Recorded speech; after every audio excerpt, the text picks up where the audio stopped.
ഇന്ന് ലോക പുസ്തക ദിനമാണ്. മനുഷ്യജീവിതത്തിൽ ഏറ്റവും പ്രാധാന്യമുള്ള ഒന്നാണ് പുസ്തകം. നമ്മൾ ഏത് സംസ്കാരത്തിലേക്ക് നോക്കിയാലും ഏത് രാഷ്ട്രീയ പ്രത്യയശാസ്ത്രത്തിൽ നോക്കിയാലും അതിൻ്റെ അടിയിലൊക്കെ ഒരു പുസ്തകം കാണാം. അത് ഒരു ഭാഗത്ത് ബൈബിളാവും, വേറെ ഭാഗത്ത് ഖുർആനാവും, വേറെ ഭാഗത്ത് ഗീതയാവും, വേറെ ഭാഗത്ത് ദാസ് ക്യാപിറ്റലാവും.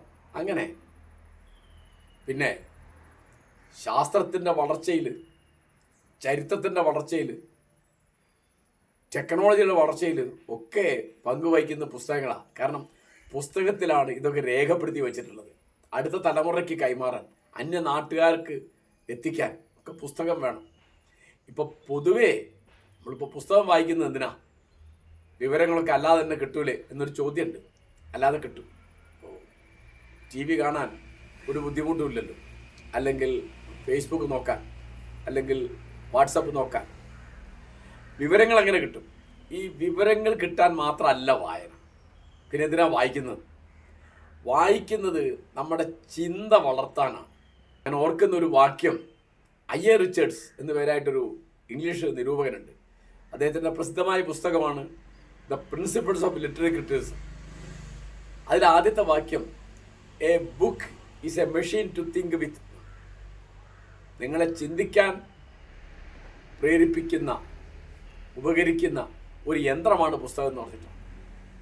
പിന്നെ ഇതുപോലെ നമ്മുടെ ഭാവന വളരാൻ വളരെ സഹായിക്കും പുസ്തകം.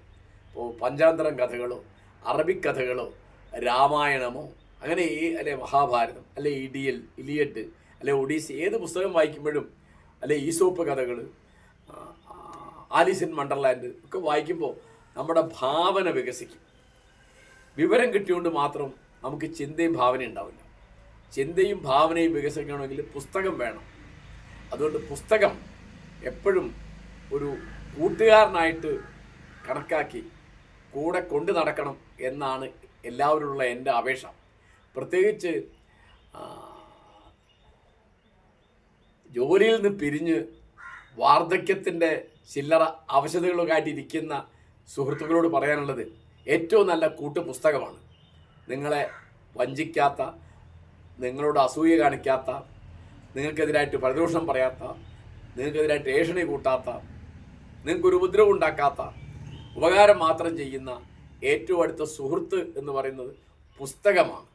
ഞാൻ എൻ്റെ അനുഭവത്തിൽ പറയാണ്, കുട്ടിക്കാലം തൊട്ട് എൻ്റെ ഏറ്റവും വലിയ കൂട്ട്, ഏറ്റവും വലിയ ഫ്രണ്ട്, ഏറ്റവും വലിയ സ്നേഹിതൻ ആരാന്ന് ചോദിച്ചാൽ പുസ്തകമാണ് എന്ന് ഞാൻ പറയും.